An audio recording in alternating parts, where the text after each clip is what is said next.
What do you want to do tonight? The same thing we do every night, Pinky. Try to take over the world. The Pinky and the Brain. Yes, Pinky and the Brain.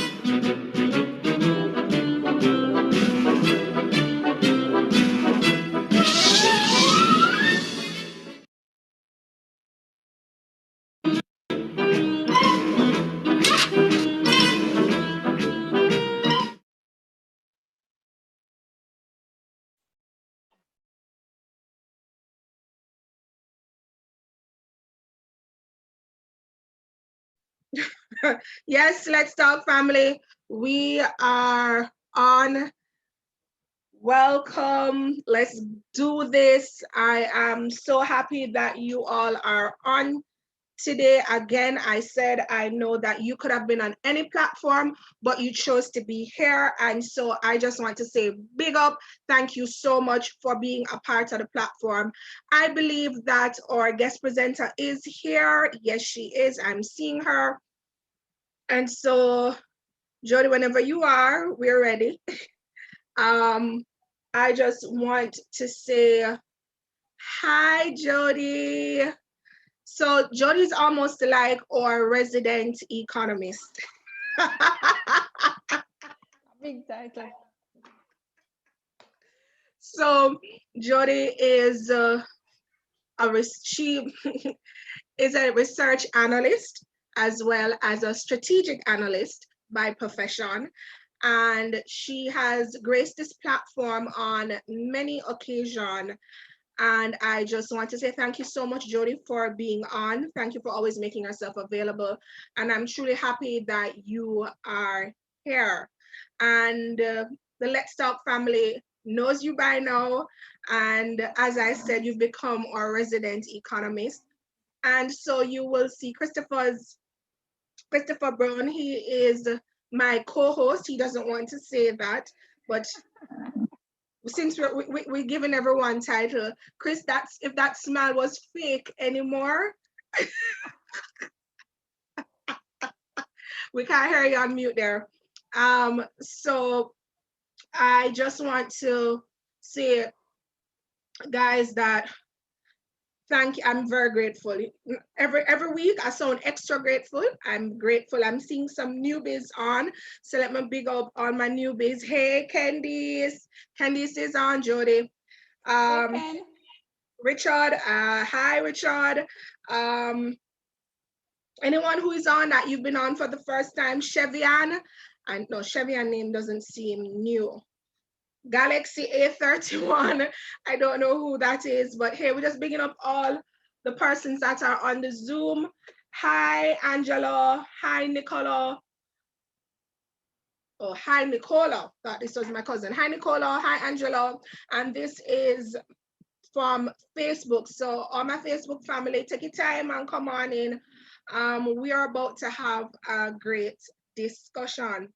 So Jody, you know how I always probe, because I believe that being a part of the kingdom, we need to have information, and information is key and it is critical for us to make decisions and know how to pray and know how to prepare and know how to plan and know how to be strategic. So I'm going to hand over to you before I bombard you with all my questions, but I'm going to hand over to you for you to just give us an update on what is currently happening. Over to you, Joe. All right. Hi, everyone. So this is odd. I don't like wearing my hair out, so it feels very weird. And I am tempted to just spend the whole time fidgeting with it, but I'll focus as much as I can. For today, I really only have one request, and I wrote it down.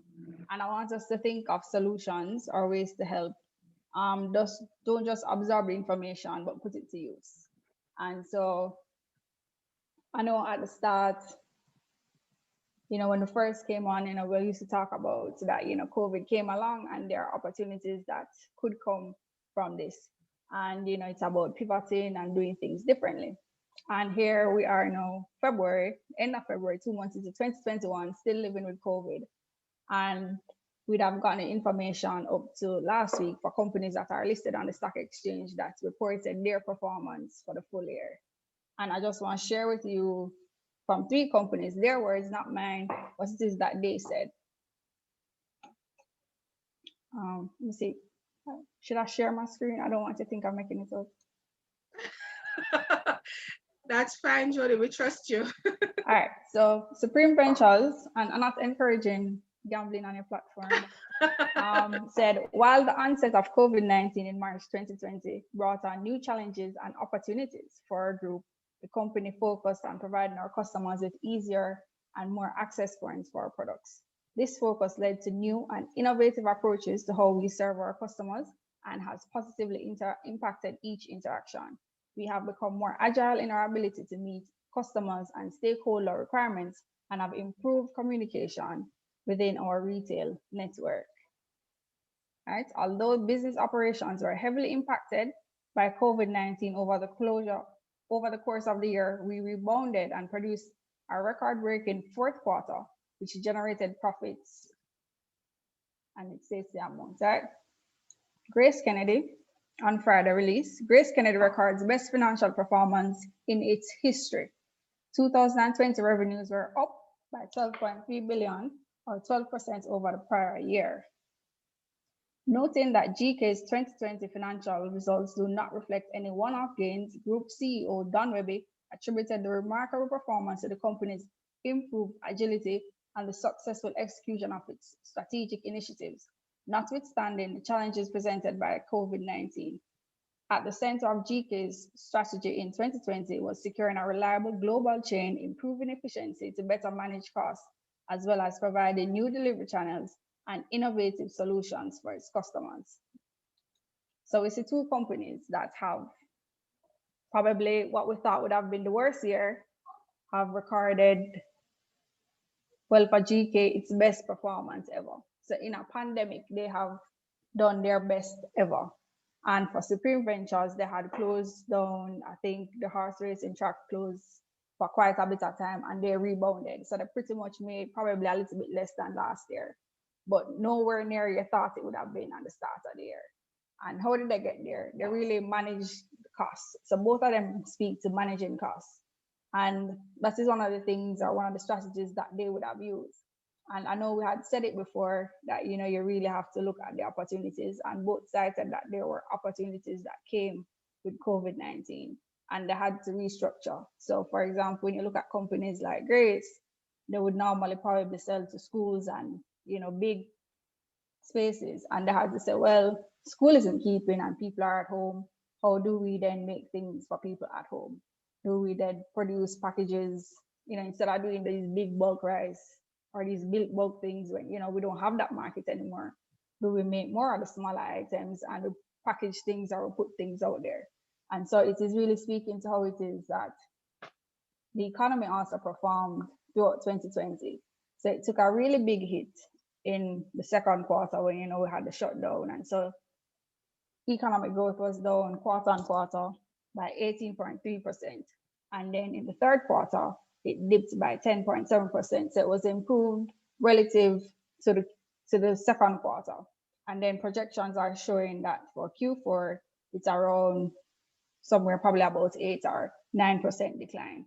So we see that we're gradually improving, even though things are, for the economy as a whole, not quite back to where they are. There is some level of improvement. I mean, persons have been able to make changes to how it is that they perform.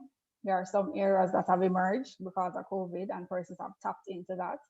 But however, because we have tourism and, the linkages with the other sectors of the economy, that has really had a hang on how it is that, overall GDP has performed.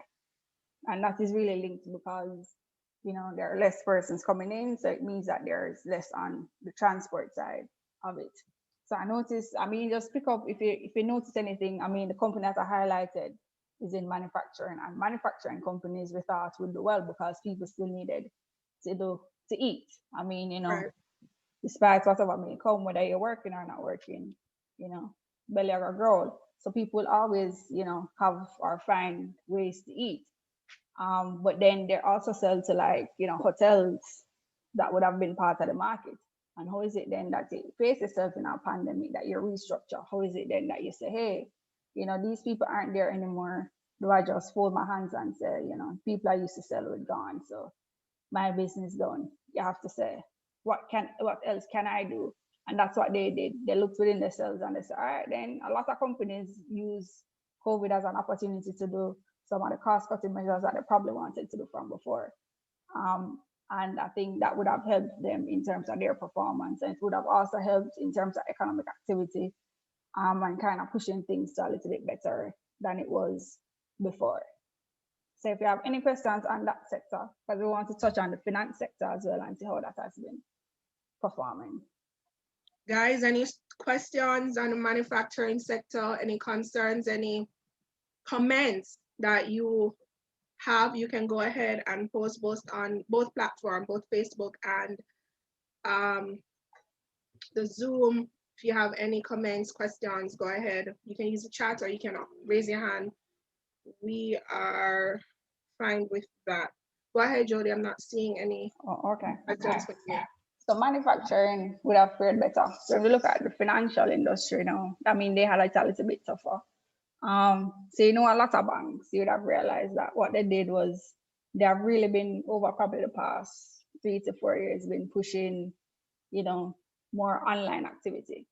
So they kind of don't really want it to come in branch. And so what they did was that they charged their fee to come in branch. And people still went in branch because I guess that's the nature of people. They wanted the human interaction and the connection. And so they would earn from, some of those in-branch activities. But with COVID, it really pushed a lot of people outside. And so they started to record a little bit of decline because persons were going on online as opposed to coming in the bank. So some of that fee that they would normally charge there, they also lost. And when you look at, for example, if it is that you're thinking to do a loan, you probably wouldn't have gotten it in 2020 because you think, will I still have a job?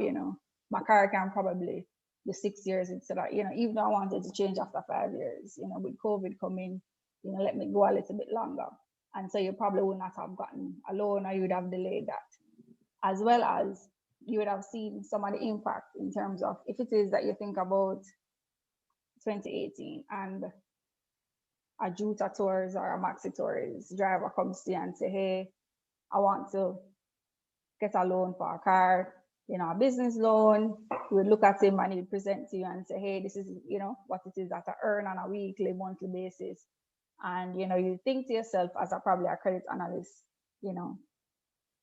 it's going to be fine. Tourism is a booming sector. But then comes COVID in 2019 and in 2020, and then you're left with a Juta tours or maxi tours driver that comes here and say, well, the sector down and the tourists not there, can't pay the loan. And so you find that they had quite a bit of that from varying sectors. And as a bank, you realize what's happening. You can't say to the people, so well, we need my money and interest are charged. So what they did was they kind of offered some flexibility. So they said, all right, then I'm going to give you a little bit of extra time. So we're not going to charge interest for the next 3 months, or we're going to work out a plan or something to make it work. But because at that point you didn't know how soon things would come back to normal. It was still a lot of uncertainty, and the companies, financial institutions, have to be carrying that sort of heavyweight or that sort of losses going forward, and it becomes a challenge because you don't know exactly when things are going to pick up. And even if it is that they pick up, how soon it is that these persons will be able to start in a fulsome way actively pay back for the borrowings that they had. And so it becomes challenging for that sector because they have that heavy load with what they call credit losses or bad debt sort of thing, bad loans. And that sector has really been feeling a hand. However, as we said last year, and the theme was, with adversity comes opportunities.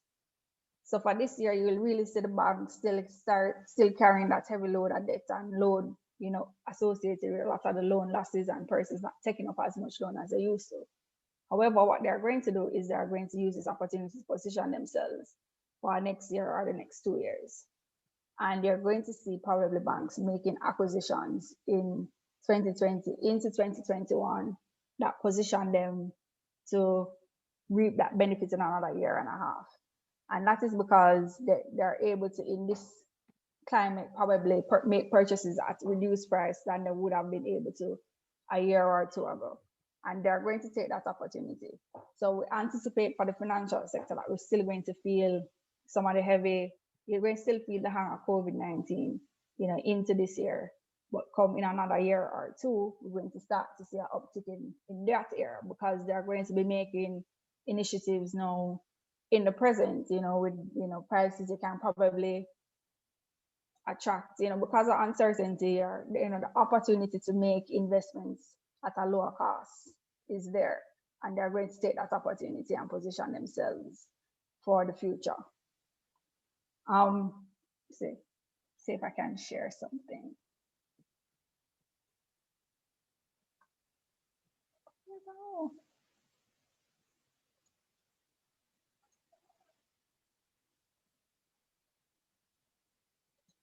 So this is a bird from PIOJ, and this shows you what's happening sector by sector. And so on the left, right, you have what's happening for the full year. So they give an idea of what they think is going to happen for the full year, as well as they give projections for the last quarter. And I don't know if anything jump out at anybody, but I think the construction growth is probably what will jump out for October to December 2020. All right? Right, Chris? He's gone. He's not saying anything. Right, Christopher? Yes. What's that? 7% increase, 7% growth in construction. What you have here? 6.2. Right. That's for the last quarter. For the last quarter of 2020. Yeah. I mean, that was strange. Because we thought that things would have slowed down, everybody holding cash and everything, and then can you introduce yourself to Let's Talk in your professional No. So we can have some credibility to what what you're seeing. You don't have to state where you work, but you can speak, so I'm a part of the manufacturing sector. Thank you. And but the truth is though, we Carb Cement, we were basically putting plans in place to as like any other company. Brown, can you state the capacity that you work at? Is that possible? I oversee.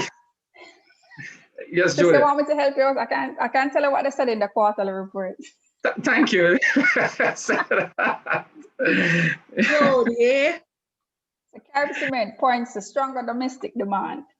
Right, so that's coming from the annual reports, not any affiliation on the group, but just overall report from there. So they saw stronger domestic demand for 2020. And I mean, all right, to just in terms of conversation and stuff, and this is not just about Carib Cement, but wider Jamaica. The question is what's happening? Because when we got to that place of saying, hey, all right, putting plans in place with other companies are doing, we have to cut back how we're going to operate, what we're going to do with staff, who is going to, and I mean, in operations, how we're going to, what equipment is going to stay online, what's going to stop. And then all of a sudden, things just went the opposite, and we have this boom, and it really was a record year for us. That was our highest production since the inception of the new line, or the history of the company, for the matter of fact. And so the truth is, even to date, we are seeing that the market has a serious appetite. So what is happening out there? Where is this going? Who is doing all of this building? Where is this construction going? Where is people getting money from? So it's just a spin-off. The fact that people are purchasing, people are buying cement, it means that somebody's building, somebody's renovating, and then with all of that comes a lot more jobs, because the carpenter is going to work, the mason is going to have jobs. So it's a whole lot of spin-off there, but you kind of who is driving this. That's the big question for us. Not that we don't mind, but we just want to know how predictable this is. Yeah. I mean, I think it comes from quite a bit of angles, if you want to say. I mean, I think when you look at international markets and the US, for them particularly, they saw increases in what they call home sales. So persons buying, things for home furnishings, they saw that sort of build out. And that probably from one end is coming from persons, probably being at home more. And so they're doing, added fixing up. And from the other end, in that persons have always had an interest in real estate and investing in real estate. And when it is that other areas of the market are down, then it becomes an opportunity to say, hey, probably I need to, if it is that I have capital, probably putting it in real estate, because if more persons are working from home, then more persons probably want to be comfortable in a home office space. So if it is that, I lived, you have 3 generations living together, and, it worked fine because you probably went to work and, you only spent X amount of time with everybody. But you find that within a COVID space, when, everybody's at home all day, every day, then that sort of appetite for persons to want to probably expand or to, branch out on their own probably increases, just because, the appetite now is moving towards more being at home. And so that is one area of it, as well as persons are putting in plans in place because we anticipate that there's going to be at some point a reopening. And, is Airbnb going to come back? Our areas are such like those going to return. And it's not really, you want to be ahead of the market. So you don't want to be like, but probably the market missed you 2 years ago. So probably, you never get to the Airbnb when it was big. You don't want when it come back 2 years down the line, that you say, oh, it's 2 times, it missed me. So probably you have cash, you have capital, there's nothing happening per se on, equities market, or you don't see much activity in debt. And so you decide that I'm going to invest it in probably real estate. That could have a pickup in probably 2-3 years down the line. And so now is an opportunity for persons possibly to invest in that sort of build out. And so it's more than one thing that could have led to that build out in construction.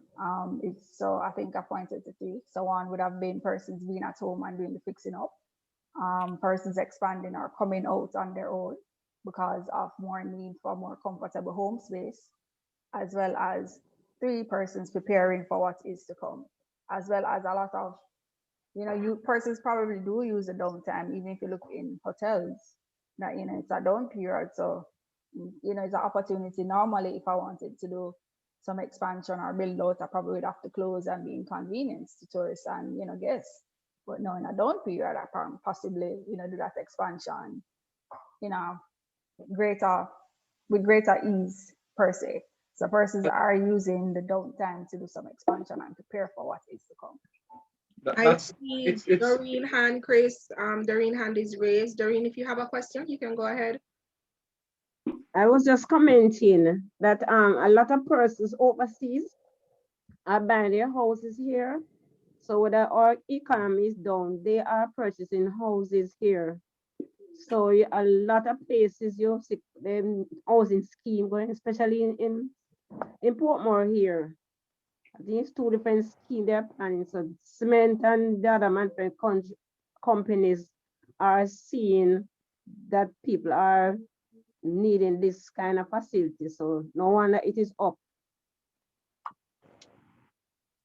Because person asks you if you don't know anywhere in Jamaica, any house they can buy. So people, Jamaicans outside are still interested in buying their homes here. So that's a retirement plan, foreseeing, looking ahead in the future. Thanks, Doreen. Jody, I think you said something that a lot of persons may not a lot of persons are looking at. Some majority of us are maybe looking at our current financial position and not so much the foreseeable, to say that, okay, this thing is gonna go sometime, in the near future. You know, persons who have the capital could be genuinely planning ahead, as that the moment things return back to normal, that they're in the capacity to capitalize and to be a first mover, but to capitalize on it. I honestly think that is some of the thinking when I think about the different sectors, that when they've realized what they would have lost out on, and some stuff will never go back to being the same, which is what we discussed when you were here on the last time, that some stuff will just not going to return in that capacity and space.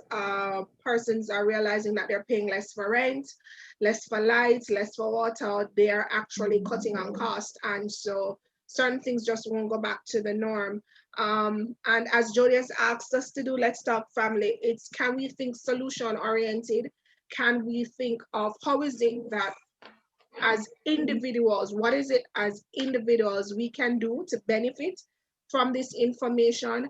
And not just as individuals, but how is it that we can help others who we know are a part of these different sectors? Yes, some of us belong to a particular sector, like Christopher. He works in the manufacturing, Jody and I work in the financial. But because we heard Christopher speak tonight, or we heard what Jody's analysis of the manufacturing industry is, how is it that we can pull stuff from what she's saying to help other persons who we know outside of the industry in which we operate in? So for finance, I think some of the concerns, Jody, when we were discussing in December, was that persons went to the financial houses to be borrowing in regards to hotels. And the industry is still down.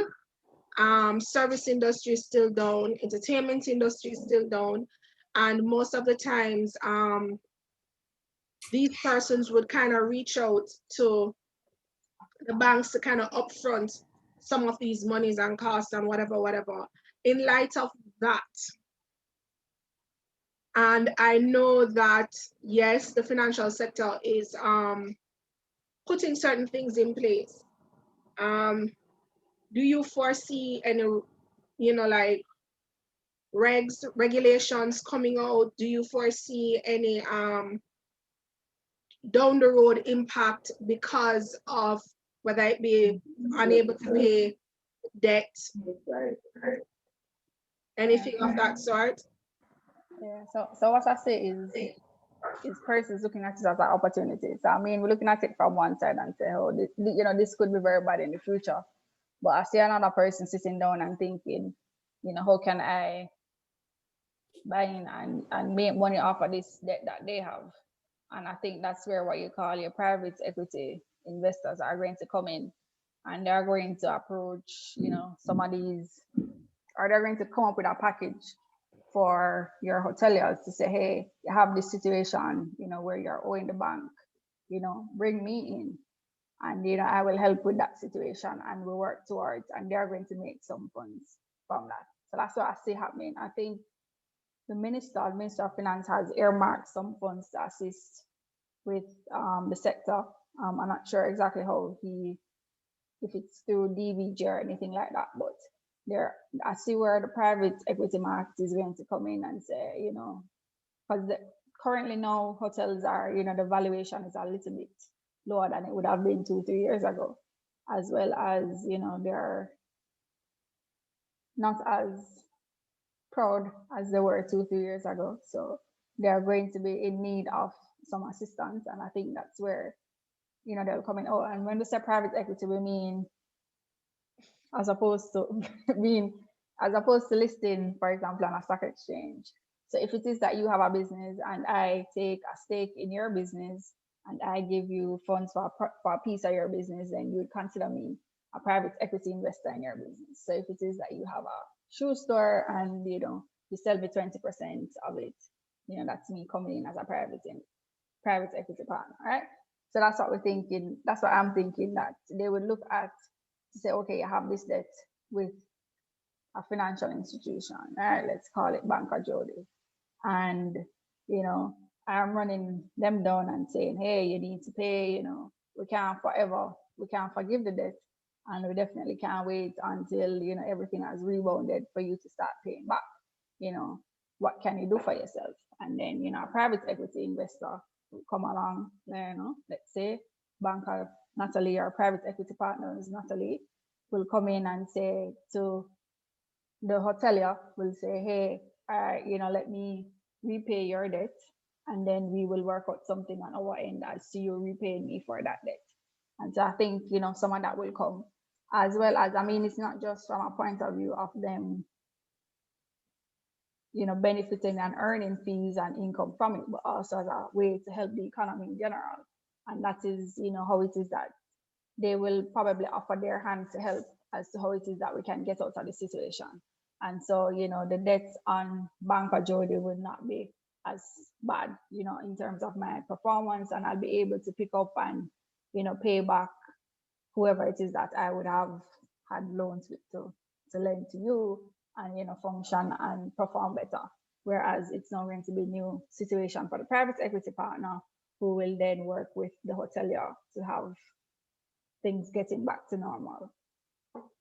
So Jodi, in light of that, I just want to share that with the Let's Talk family. So we use the term private equity partner, and this is Let's Talk Kingdom. And so as Kingdom ambassadors, some of us need to start to believing the businesses that are around us, in our churches, in our space. Some of us, private equity, Natalie can bail out a hotel right now, maybe in the future, but there may be other persons or businesses that you are aware of that that it's not that the business is not viable, it's not that the business is not able to generate income, it's just that they're in a position right now where they are in need of assistance, and there is a way in which we can help one another to get each other out of that position that they're in, and then offer some level of financing, financing that they may not be able to get from the formal institution, but because we are Kingdom people, we know the situation, we can get involved, we can get a third party involved. You can get advice from someone who has the information and the know-it-all in understanding how to construct something for you to be able to help and to facilitate this person. We have to understand that creativity is really the key in this season. Yes, the pandemic is happening, but our minds have not turned off, it's not shut off. We still can be creative, and creativity is the key. The more creative you can get is the better solution oriented you can get, and we can be able to help others to restore normalcy to them and to what they're doing. If there are any more questions, comments, you can go ahead and share at this time. One person, somebody's going ahead. Go ahead. Someone has a question? All right, go ahead, Jody. I was just saying, to add to what it is that you're saying, is that a lot of these brokerage houses, as fancy as they say them, I mean, they are also, you know, facing some sort of crunch, and they do offer what they call consultancy services. So I mean, as a church whole, you know, who have probably, say your church probably have 15 small businesses. I mean, they may not be able to come in and, you know, raise equity or debt for one company, but they can always come in and offer what they call consultancy services that help you to understand how it is that you could work and get yourself, you know, better position in some way. So I mean, you know, there is information out there. There is, even if you think, you know, based on what we're saying here tonight, that, you know, probably your idea is just at the starting point and you need somebody else to come in and bring it to, you know, the middle point, and then from there on, you know, you take on some more persons before you get to the end point. So it's always important to work or to let your one idea be known, because somebody else may be able to tack on something to it or bring it to somewhere else, or, you know, give you a little bit more information as to how it could work. So consider options where you can get consultancy services for solutions within your immediate environment. I mean, they're open partially because, you know, there is not much business floating, and so they're open. They're not going to per se run you, but they're going to charge you a fee because they don't work for free. But there are options out there for you to gain and develop knowledge and to find those solutions. All right, Jody, going through. Okay, I have no more per se thoughts here on the image. I mean, the declines really that you're seeing is really linked back to COVID-19. You know, hotels and restaurants is really because, you know, even though visitor arrivals have been up, they're not back to where they were, you know, last year or even a year ago or even 2 years ago. For the other services, it's really linked to entertainment, as well as how it is that tourism is measured, not just in hotels and restaurants, but also within other services. So for example, when it is that somebody goes to Mystic Mountain or Dunzero Falls, or they do some sort of attraction and tours, that doesn't fall under hotels and restaurants, but it comes in other services. And so other services is heavily linked with hotels, and so that would have been part of that decline. Transport and storage, you know, ports are down and the port would have been closed for quite a bit, where, you know, we said no incoming flights. And as such, you find that there are persons working from home, you know, you realize that taxis and buses are probably not as filled as they used to be, as well as there are restrictions as to how many persons you can take. And that would have deterred some persons from going out. Electricity and water, I mean, that really links a lot to probably curfew, in that a lot of businesses are not able to open for as long as they used to. So, I mean, even though the curfew is at 8, they have to close at least 2 hours to an hour before to allow for staff to get home. And so you find that even though there may be, you know, slight uptick or not as great a decline in residential, which is you and I at home, there is still businesses who, you know, are not open for as long as they used to be. And so you find that in terms of electricity, you know, that portion of it would have been down. I think I have no other thoughts. And I mean, I'm at Outlook, so, you know, I don't really talk long. So Yes, we are fully aware of of that. Jody, one of my questions, and let's talk, and I realize you guys are quiet, so I'm not sure if you're listening to the Prime Minister. Meanwhile, we're doing this, but I hope your concentration is here. Question, Jody, in regards to entertainment. And I think, again, when we talk about linkages, I think we've said over and over that a lot of us underestimated how much the other industries were dependent on tourism.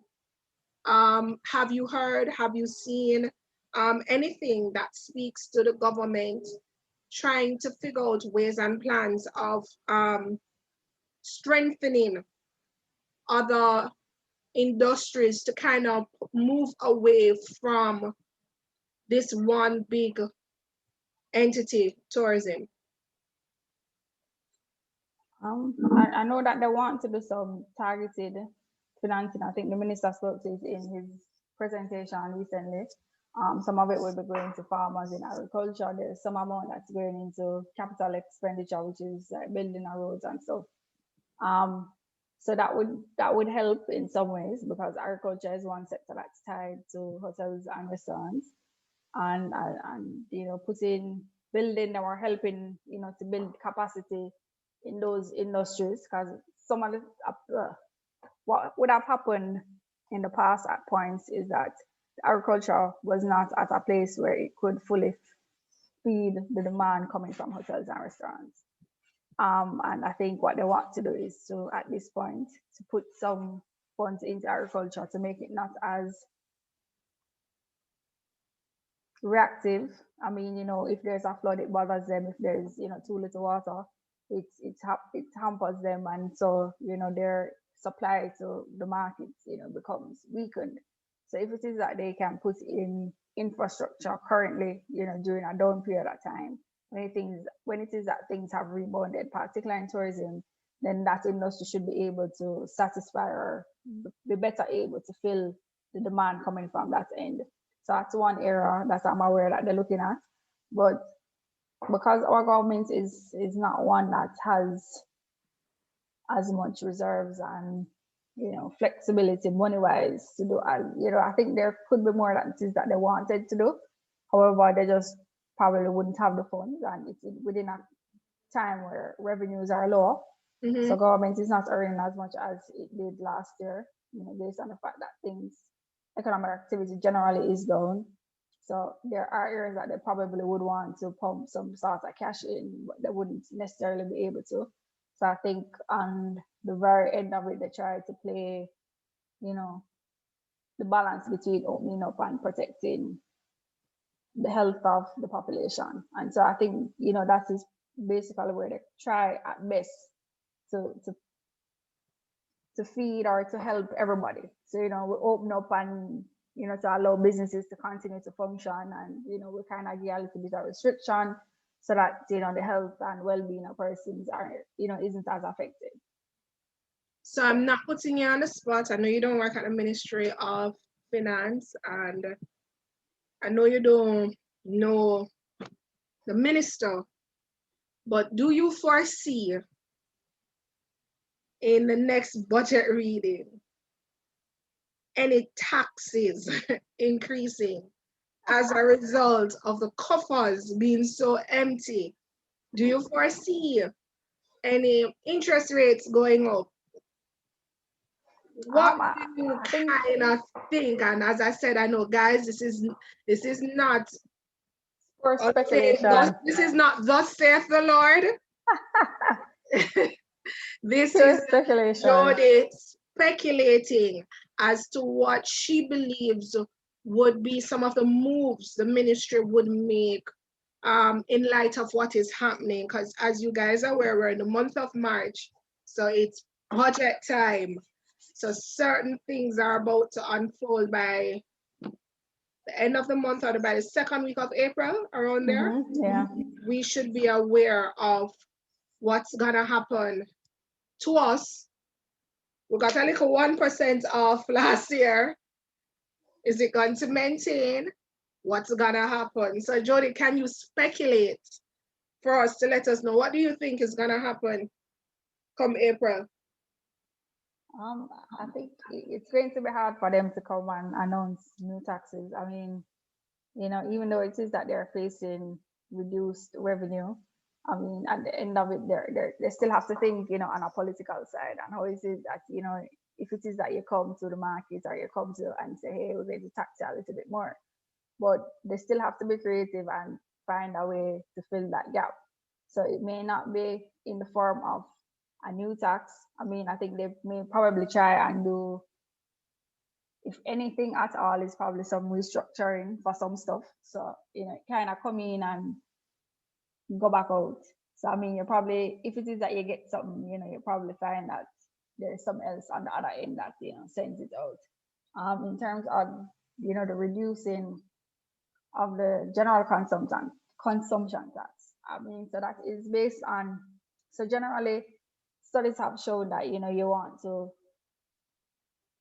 get as much as you want, as you can from the general populace. So, I mean, if it is that you're aware, Jamaica has an informal sector, and so a lot of people fly under the radar. So you have people who don't pay PAYE. And so what they try to do is to broaden the GCT net. So, I mean, you tax more goods on one end, so, you're catching more people, but they tend to then bring the rate down. So, I mean, that could be a catching way to do it, if you want. Oh, so you tax more goods, you widen that basket of basket goods that you of goods that you tax. So, okay, so then everybody then comes in. You remember we were talking about the basket, and we were saying that weave and lashes, there's some things that are more popular now. Oh yes. And we don't think that we could be making, the government could be making more of those things, because trust me, them holy not, no bad mind to anybody that wear weaves and lashes. No, we're just saying, trying to help the government find ways of making some money. Go and talk, Jody. I mean, even I think, some of the areas that they probably would normally get funds from. I mean, I know last year they had done some relaxation for the finance sector, and the finance sector said, based on the crisis, we're not going to take it this year. So they kind of gave that back to allow the government, spending room. So I don't say that, even though based on the fact that we're not quite at a recovery, that they may want to, they may probably try and find to help the finance sector a little bit more. So probably they don't give back the full benefits as they had planned it for last year, but probably a portion or a piece of it could be seen. And so that would be something coming in on the benefit side. But it's still going to be a challenge to come to people, during a crisis, during a period where, there is uncertainty, and present a budget that says, hey, we want to take more from you. So I don't see new taxes coming in for the general public. Question, quick one. Do you have any stats on remittance? Yes, so remittance has been performing good or well. And so the initial thought was that, at March, initial thoughts were that, hey, remittances, would take a dive because this is a crisis that is impacting everybody. And so we anticipated that, our relatives and those abroad would still be feeling the crunch themselves and, would send less. However, I think of the 9 of the months between March and November, I think there probably was 1 month where remittance was down month over the previous month. And so you have seen increases pretty much for all months thus far for remittances. And the theory is that persons who probably, because persons are not traveling as much. So I mean, probably if it is that you were to travel, you'd spend or you would leave some money with relatives.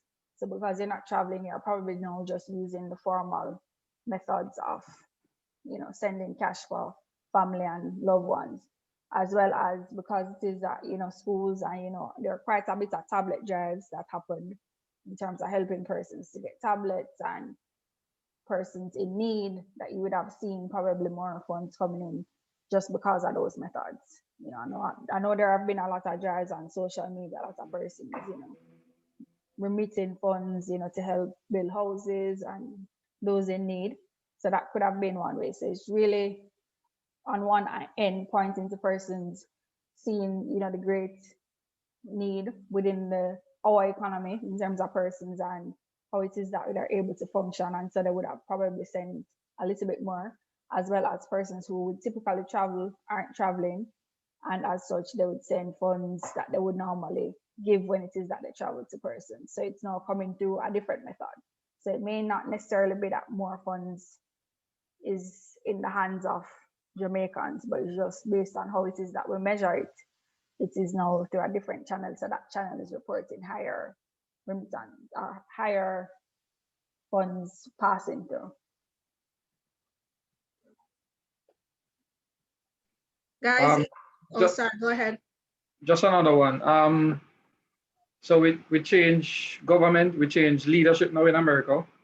And coupled with the Chris, we since we are so dependent on Americanized? America, yes. How you think that would influence both with the pandemic and with new president? You think it would any negative or positive influences there that will help us coupled with the pandemic? I think probably this new group or this new electee is a little bit more open to more transfers outside, and I think you may benefit from that arm of it. I think what has brought is probably some stability into their market and how it is that persons plan and negotiate and work with the US. So because of the change in, the change would have brought some amount of stability in terms of, what it is that persons are expecting. You have more clear guidelines and more clear understanding as to their direction and their platform, what it is that they're about, how it is that they're going to go about doing things, and that would have helped, as opposed to prior when there was a little bit more uncertainty just surrounding, how things would happen and things were a little bit more unconventional. So I think, the stability is definitely will come from the change, and that should in some ways benefit us in that, their policies, on transfers, as you could recall, I think Trump at one point, stopped giving aid to WTO, or was it WHO, sorry. And so those, you won't necessarily see that type of behavior coming from a new administration, and countries that are less or emerging countries then would benefit in those aid that is given on that platform or within that sort of setup that you would have for world organizations. And so you could in some ways receive some benefit from that end. Okay. Jody, how do you see the stock market picking up? So I think you have to watch it by sectors. So I think it's not going to be wholesale, at the beginning of 2021. I think you'll see uptick in certain sectors. So you'll see it in spots. And so for the latter part of 2020, it was for the manufacturing companies and the distribution companies. You saw where they started to have a rebound, and you saw an uptick in prices for that sector. However, there's still uncertainty. So even though GK has reported, record profit, and Carib Cement has reported, so there is still some amount of uncertainty. So I mean, even though persons will be buying into those areas or those sectors, they still will be cautious. And then on the other side, I think the financial companies will continue to have that sort of hand. So they'll continue to feel strained because of the fact that they're going to be carrying these loans. This cough is not COVID. At least I hope it's not COVID. Right? But in terms of like construction companies, they have, or real estate companies, they have some companies on the market that are into real estate. So they would buy, commercial property and lease them, or they will build, apartments or commercial as well as residential. And so there's opportunity in those areas of the market, seeing that we saw a build out and just necessary, preparation for what is to come. So it's going to happen, or the recovery will happen in spots or by sectors. So you won't necessarily see a wholesale recovery into 2021. I mean, probably towards the latter parts. But for now, we're seeing some sort of general recovery in manufacturing and expect that will continue. I think one of the concerns I have, or when it is that you do, like reads on what's happening, that you find that manufacturing and distribution companies have been able to reduce the margins during a period of COVID.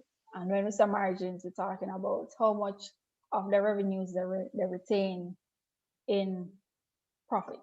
So if it is that I earn $10 billion and I retain $10 million for profit, versus if it is that I earn the same $10 billion in revenue and I retain $5 million in profit, then the first scenario shows better margins, because it meant that I would have spent less out of what it is that I earned. So it kind of, in some ways, look at their efficiency, right? And what we found is that say halfway just a while ago the platform not understand. But let's go again. Them are going like them understand, them are going like them understand, But I know that them don't understand. So go over it again, please. Let's start from anybody that understand, put it in the chat, put it in the chat. I apologize. But go over it again, please. All right. So your net profit margin, or what we call margins, look at your income, your overall revenue versus your profit, right? So profit is really the big ticket item, because I could earn, a lot in revenue and still make a loss. So it means that I earn this in revenue, but after I pay, light bill, the truck driver, the bank for the loan and all of that, I end up in a negative position, right? So that wouldn't be good. So we want to say, how it is that you're performing last year relative to this year. Is it that more of what you earn as revenue? So when a customer comes in and gives you their money, is it that you're keeping more of it in profit this year relative to last year? And that would be your improvement, is what we call improvement in margins, right? So it means that I'm earning either more or less, but what it is that I have this year and how much is it that I was able to keep as profit is higher than what it is that I was able to do last year. And that points to me being a little bit more efficient. All right. I will go over it again one more time, just to go clear. Right?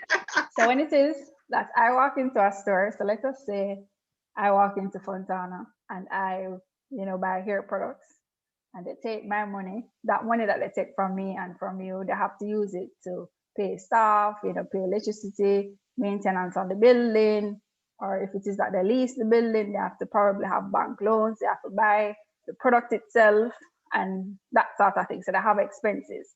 If at the end of the day, 10 people come in and we make purchases and we're able to keep more of that money that they put in the cash register at the end of the year, then you'd have improved your margins. So you're keeping more of the money that comes in as revenue as profit, right? Because profit is your overall end game, right? So what we found is that they're improving margins in manufacturing, and that is because some of the costs that they would have had in a non-COVID year, were not there. So for example, there was a lot of times, executives fly out for, business meetings and that sort of thing. During a COVID year, you never had that. You probably had some expenses that would have been typical that you don't have, as well as the fact that coming into a COVID year as a business owner, you would have said, hey guys, things are uncertain. It's going to be a tough year. So we're going to consider reducing costs, or we're going to consider tightening, where we can tighten. And that is what we saw that they did in a COVID year. But does this mean that that's going to continue in a non-COVID year?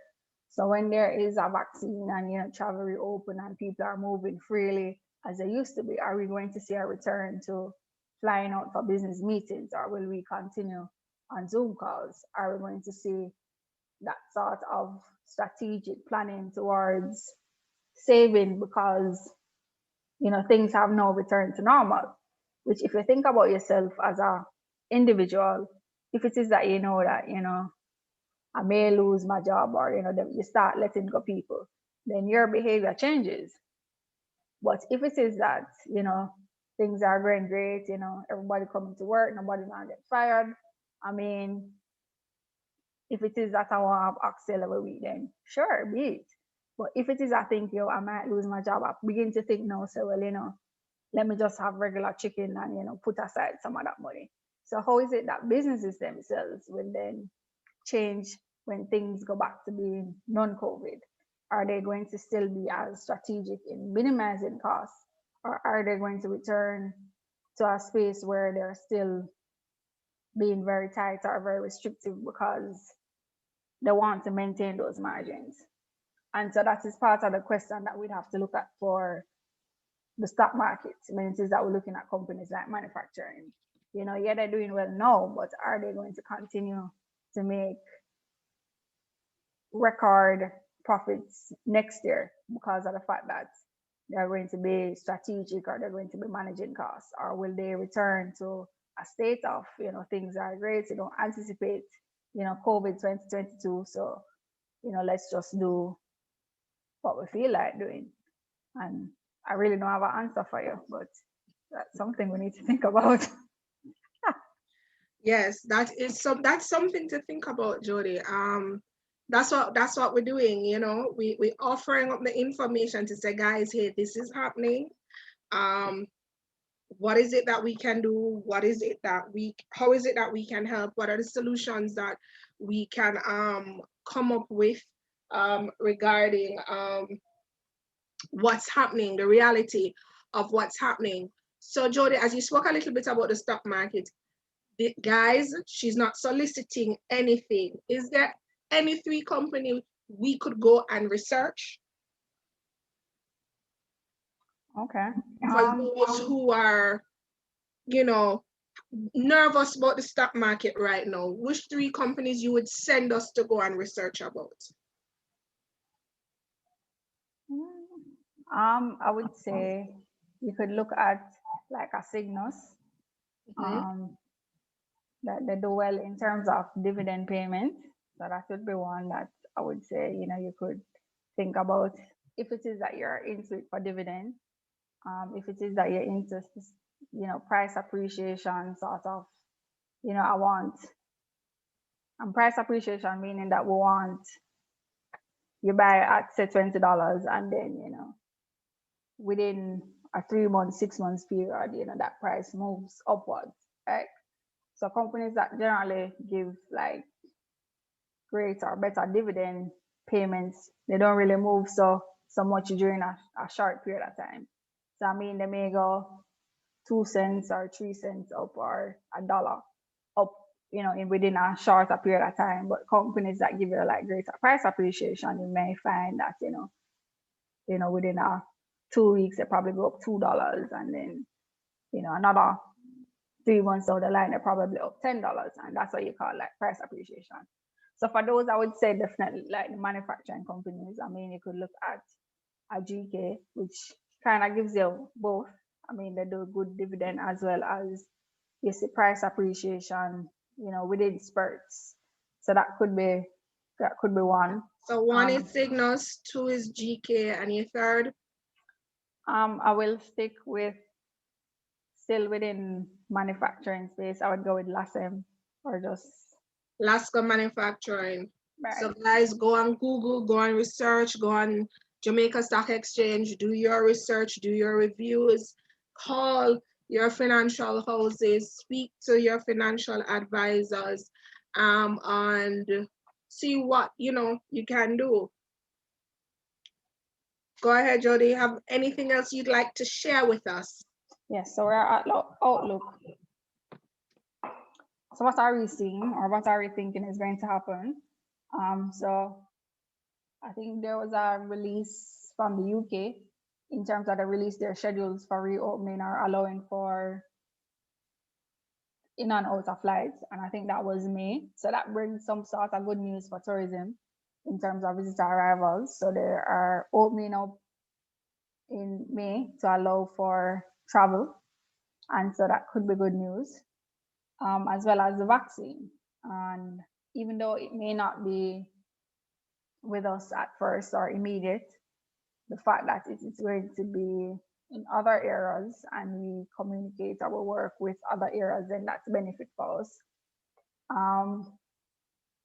So for me and the vaccine, it's kind of two-sided because persons have been going through quite a bit of indoor COVID fatigue, as you'd say it. And when it is that you have a vaccine, that becomes available and persons readily, take onto a vaccine, then you will find that, persons are going to run out and you will see a lot of activity. And that could, in one end, be good in terms of, for restaurants, persons will now feel much more freer to go out and eat or to hang out or to do things, more outside activities.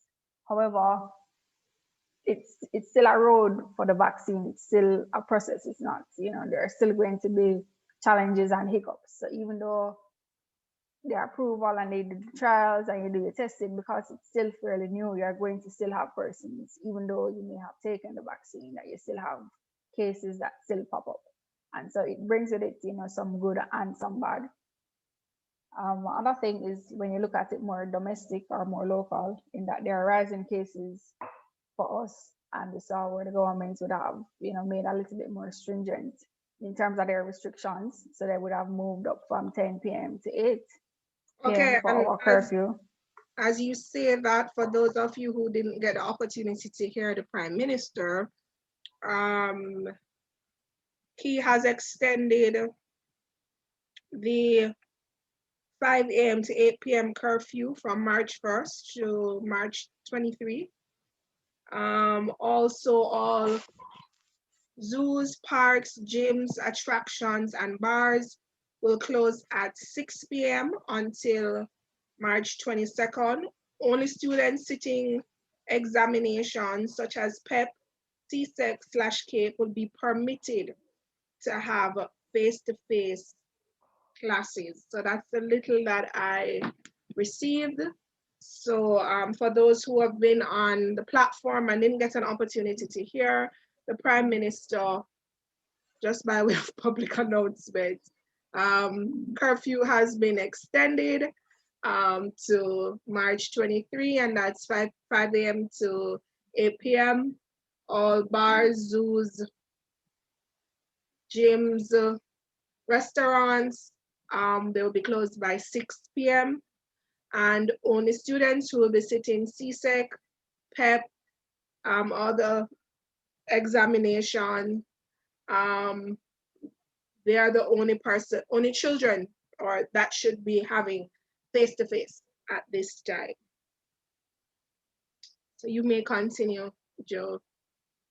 All right, so what that leads to is earlier closures and, reduce time frame for economic activity. And with continued increase in the numbers, governments will continue to receive more pressure to have more stringent restrictions. And that doesn't, work well for economic activity. The longer persons are out is the more they're likely to spend. But Jody, that not add up. If I leave work 4:30, I'm going to go to a restaurant, we close by 6 o'clock. Yeah. By the time I leave work, the restaurant closed. Nope. I mean, and even if you think about even just stopping at supermarkets or pharmacies, that sort of activity, becomes less. So if it is that I need a prescription to be filled, then I'm going to stop at the pharmacy, but that's all I'm going to do. Versus when it is, it's at 10 o'clock, I will hand in my prescription and I will go browse, or, after I collect, I will browse a pharmacy and, buy things I really don't need. Same as a supermarket. So I may be heading home or try to leave work early because I need bread for tomorrow. And I stop and I just get the bread and leave because I'm trying to be in and out of the supermarket before they close. If it is that there isn't that restriction on my time, I may just need bread, but then going in, I start to think, oh, you know, I could do this. And then you pick up a trolley and you go line row by row and you spend more than just a bread. And it adds up in terms of how it is that it influences your behavior and how it is that you demand for foods or just general activities per se. So if it is that, you know, you're going to a restaurant, then you probably will celebrate things that sort of behavior will not be as encouraged within a stricter timeline, which is what they want to do from a health perspective. But then from an economic point of view, it's hampers in terms of persons, you know, probably buying clothes, shoes, fixing up and buying food, cake, that sort of stuff. Jody, I gave you the summarized version by way of Let's Talk Family. I had someone assigned listening to the Prime Minister, so she just sent in some stuff. I know this is no. Wow. Private schools are also under order that the PEP and CSEC students are allowed to do face-to-face classes. Strict work from home rules effective March 4th. All public sector workers who are not critical workers must work from home. Private sector encouraged to facilitate staff working from home. Not a rule, but they will operate similar to public sector.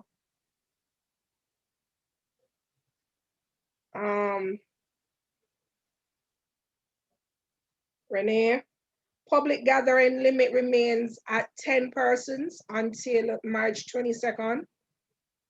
If cases get out of hand, it may reduce to 5 persons. After March 8th, no funerals or burials will be allowed until March 22nd.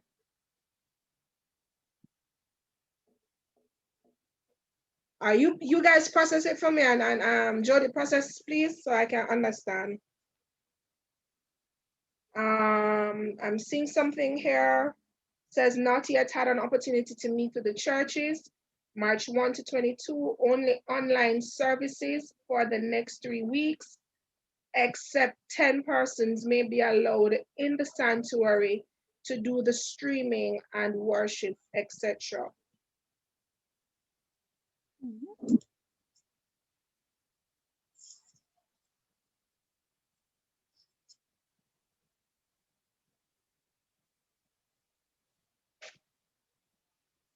Yes,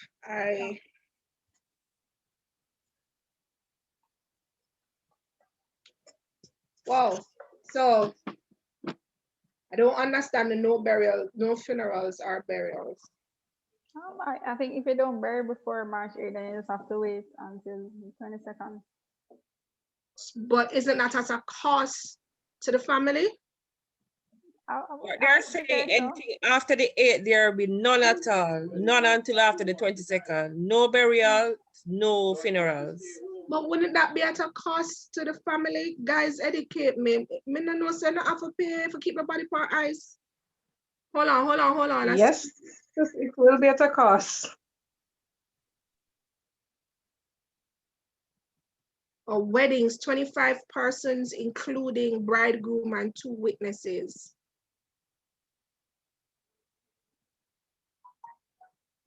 I mean, so when it is that persons are working from home, that's also less spend. I mean, if you think about going to work twice per week, you're more likely to consume food that you have at home. You're not going to be using transportation. You're not going to be using gas if it is that you drive. So what that leads to is less spend. So if you think about when it is that you go to work for a full week, if it is that you probably use $5,000 or $7,000 per week to fill your tank to survive here for a week, if it is that I am not going into office, then that's $5,000 or $7,000 that the gas station isn't getting. That's $5,000 or $7,000 per person that petrol jam. So we're contracting again the economy for this next. Right. So I think, right. So some of the gains, you know, before we're seeing we move from -18 to -10, so around -9. Then you can see for January to March, probably. So Jody, in light of all of these restrictions now, there's a level of contraction that's gonna happen once again. Yes. Because as Candice just says, what about the health risks with storing the bodies that are being buried in this time period? I'm not sure if our morgues have space. That's a good question. So, because I'm trying to rationalize as we speak all that was just said with what you've said. So I see where things were kind of, gradually taking its time. Here comes these restrictions once again. That's gonna kind of, because there's no way in my mind, if I'm going to have dinner with my husband or my friends after work, you're leaving out maybe 4:30 to reach there by 5, and you're trying to catch curfew by 8. But then they're closing by 6. No, you're saying we're closing by 6. So who are you really catering for? Because you're catering then for a breakfast and a lunch crowd, not necessarily an afternoon crowd. So then it's going to be another level of creativity for these restaurants that they're going to have to have some lunch, and nobody is going to want to spend the money. Remember when you go to a restaurant and you're spending a little bit more. So lunchtime, everybody's kind of very on a budget for your lunch. You're not gonna spend as big for, one of those events. So here it is now that you're gonna be forcing the restaurants once again to become creative, to try and find a lunch menu that will attract numbers for persons to order from that particular place. Brunch is going to have to be something now that is going to be pushed. Remember, you're also coming back to work from home, and so it's not the case where you're going in and you wake up and you dress up and you go to work. It's the case where people just roll out of bed and start work. So the appetite to, at this point in time, go on the road for lunch is probably less when it is that you place yourself in a work from home scenario. All right, so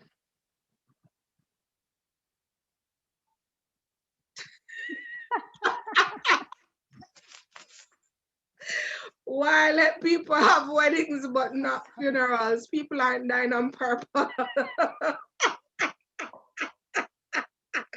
Goodness. Kada, I must you for say true. Okay, let's start family on Facebook. So you hear us laughing on this side. I'm wondering what's being said. Oh boy. So Kerry Ennis says takeout dinner or delivery, but Kerry, based on what Jody just said, if I'm at home, it's more the inclination is to cook. It's not really to go to a restaurant per se to get takeout. The only takeout I'm going to think of is the KFC up the road, or the Popeyes, or the jerk chicken man. I'm not going to really put into mind, oh, let's go to a Fromage or a liquor warehouse or a Macaw or whatever. That's not where, And then you have to consider the distance in terms of where residential homes are generally versus where it is that the more attractive or more fancy restaurants are. So if it is that everybody would come into Kingston for work and say you're working in New Kingston, if it is that you're coming into work or you're working within, a small space where there are fancy restaurants close by, so going within your lunchtime may not be as daunting. But if it is that you live closer to the boulevard or Portmore, you really can't take a lunchtime from Portmore to come to a restaurant in Kingston for, unless it is, you're not working that day, or I'm not encouraging anybody to take extra lunchtime during. We are not encouraging work from home means work from home. I thought someone says work from home means work from anywhere my laptop is. That's going to be the current home. So if I'm on the beach, I am working from home. So guys, I see where Shara says creativity and inconvenience at a high level. As such, the vaccine may become attractive to many who had originally said they wouldn't take it. That's a thought process. All right, Jody, let's get back to the meat of the matter. Is there anything else that you would love to share with us? Any more additional information?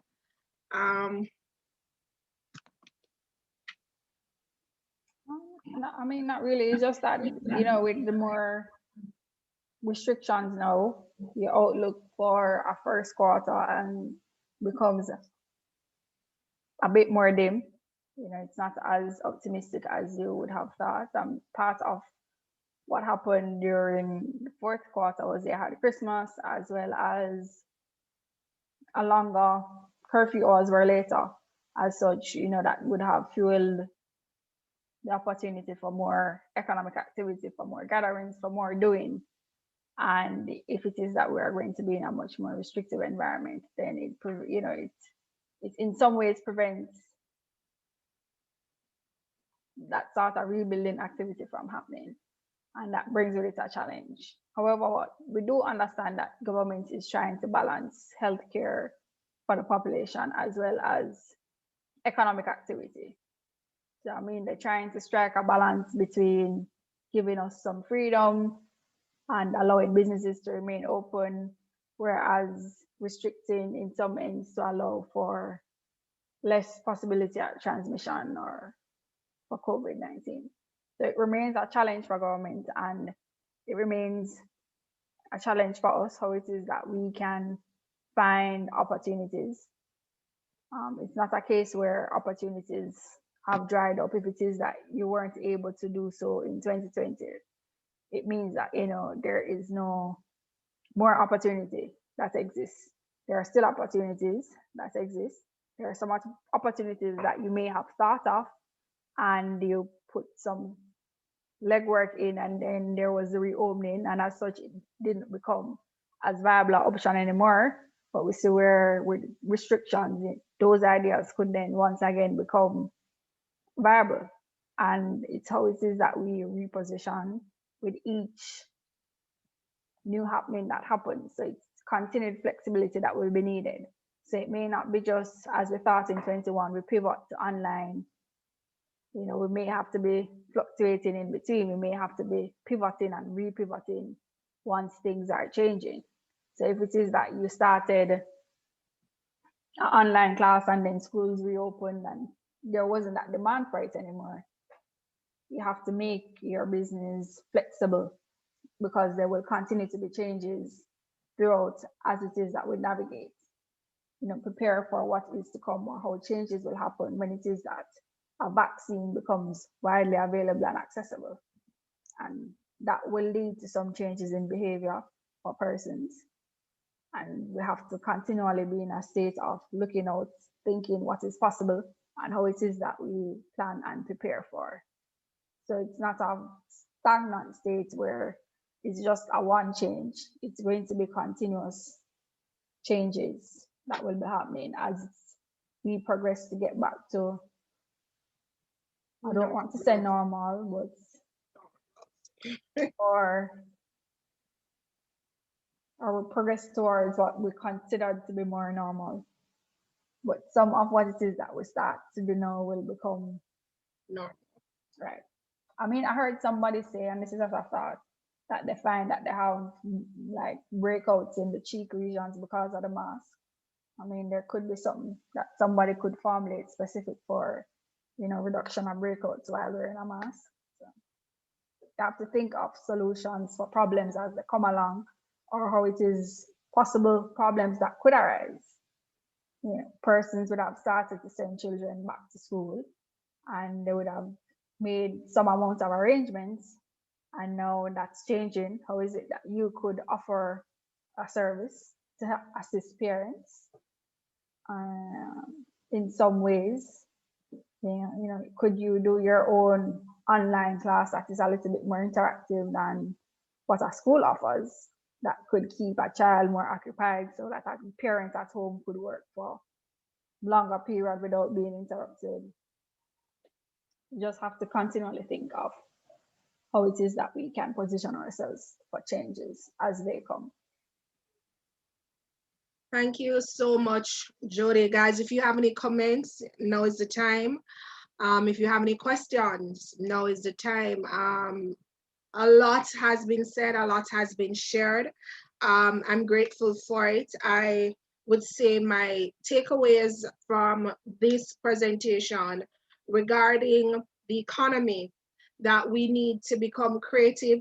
Yes, it's very blatant what the issues are, but creativity is key, as your creativity may not just only help you, it can also help others in your space, within your community, and the wider nation on a whole. That there are opportunities out there, just some of us need to kind of start looking for the opportunities and take advantage of them. 3, and this is what kind of stood out to me, is the fact that persons are planning for when things open up. So some persons are not caught up in the now and what is happening in the now, but they're investing in opportunities that once things regularize, they're able to be considered a first mover. They can take advantage of those opportunities. Oh, Jody, I have a question on Facebook. Sorry, guys. Kerry says, this might not be COVID related, but is the government inflation targeting strategy the best? Do you believe that the government inflation targeting strategy, do you believe it's the best? Okay, so the benefit of inflation targeting is to offer stability to business owners. And Kerry, and you understand what that is. Okay, sure. Thank you for the wider platform. Right. So inflation is when it is that we measure the movement in prices. So if it is that you go to the supermarket and the price of bread changes, then that would impact movement in general prices, and that's what we call inflation. So it's how prices in general move. So inflation is when it is that they're going up, and deflation is when prices are going down. All right. So it's just really movement of prices. Now, in about a few years ago, probably less than 4, the Bank of Jamaica moved towards what they call inflation targeting, which is where they would use their tools available to them, and by tools we mean what is within their remit to do. So as we know, the Bank of Jamaica has banks from it, is the banker for all banks. So they place money with them to hold as a central bank. And as such, they would be able to impact what it is that we call interest rates. They'll also be able to impact when it is that we looked at foreign exchange rates, right? So that all comes under the central bank. So they came up with inflation targeting, and they would then use their tools, such as interest rates, to impact the inflation rate, right? So instead of government really in some way being more reactive, it puts them in a place where they have a particular target that they need to meet, and they'll be held responsible by a minister if it is that they don't make that target. And so what they have done is that they have set a target between 4 and 6%. And the thing with inflation is that you don't want prices to be too low, but you don't want prices to be rising too high, right? So you don't want them to be rising too quickly, too fast, right? So you don't want to be going to the supermarket and bread is 130 this week, and then by the time I go back next week is 150.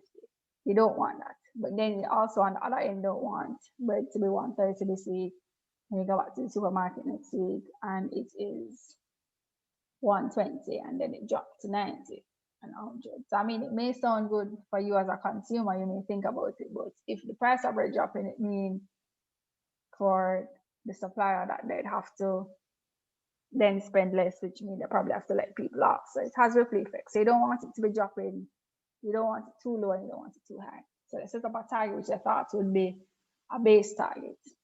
And as such, they have been using interest rates to achieve that target that they have.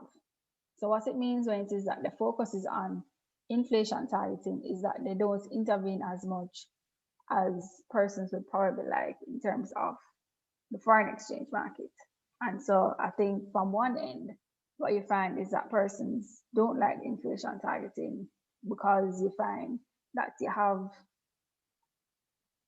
the concern that the bank have is really focused on the inflation, and if it is within target, they don't necessarily see the need to support the Jamaican dollar so that it's not depreciating as we see it is happening, right?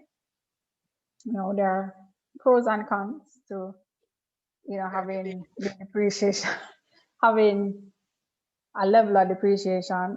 So from one end, there are benefits, and from another end, you could see where there are strengths for another group of persons.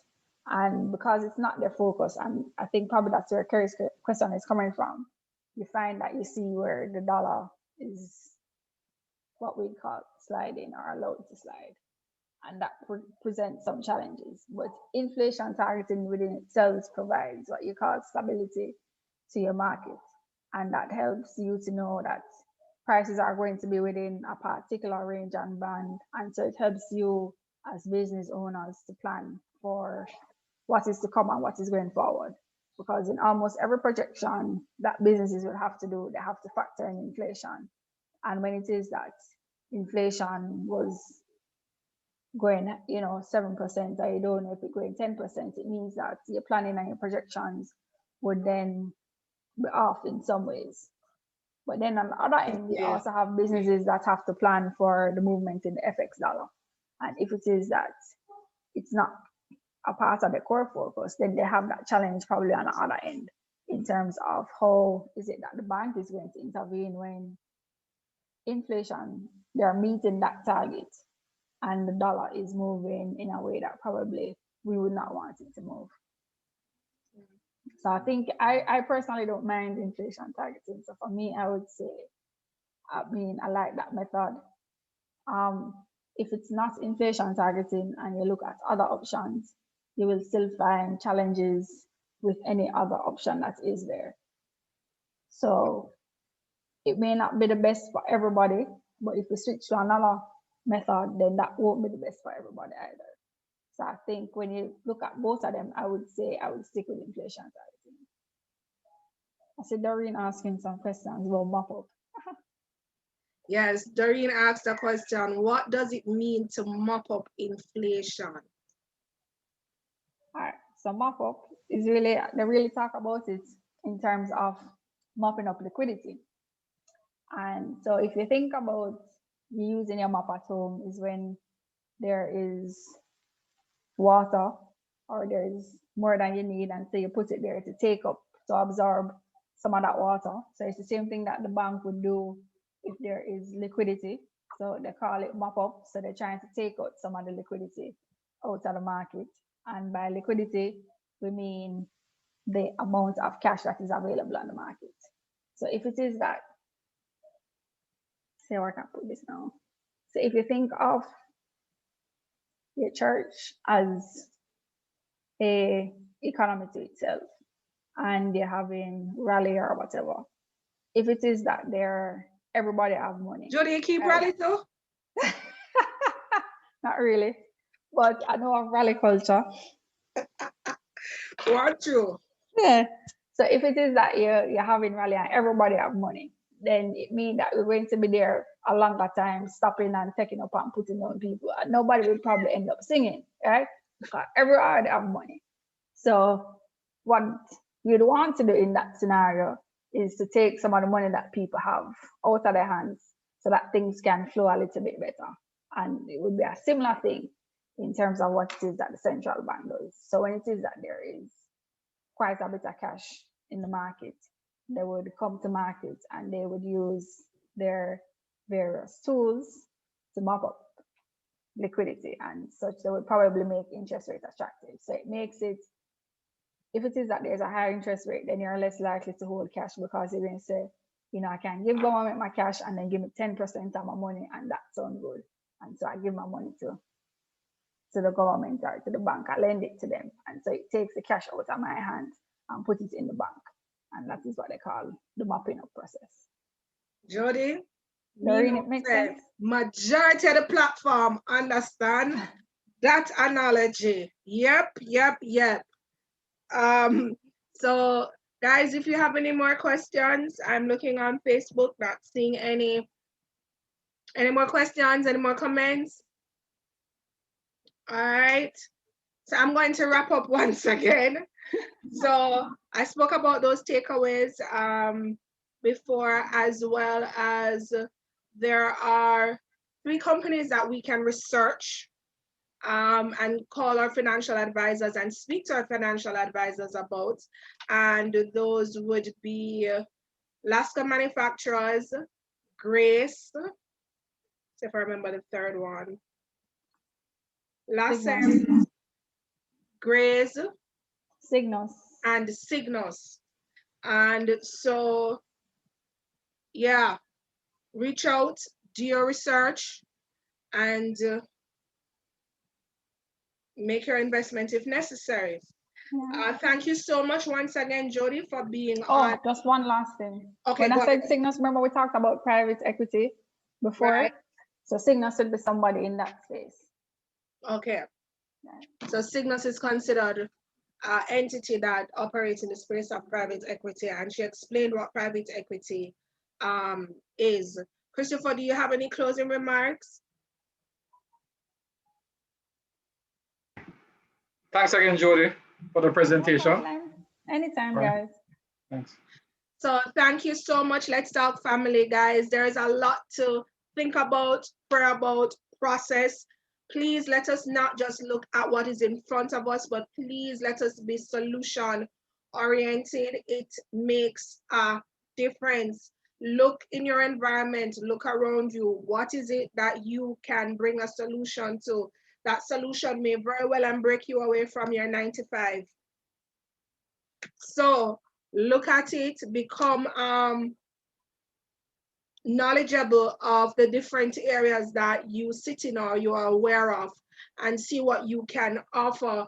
Guys, once again, I say this, you could have been anywhere doing anything, but you chose to be here on Let's Talk Kingdom. And for that, I just want to say thank you. We end the same way we start. And Jojo, thank you so much for being with us. I am truly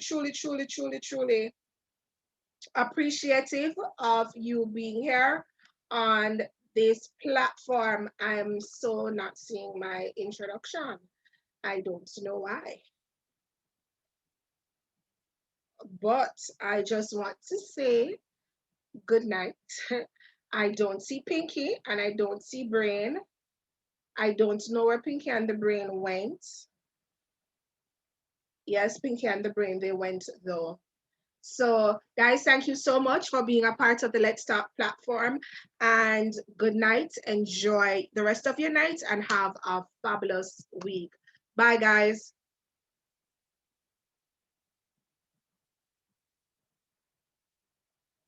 Thank you.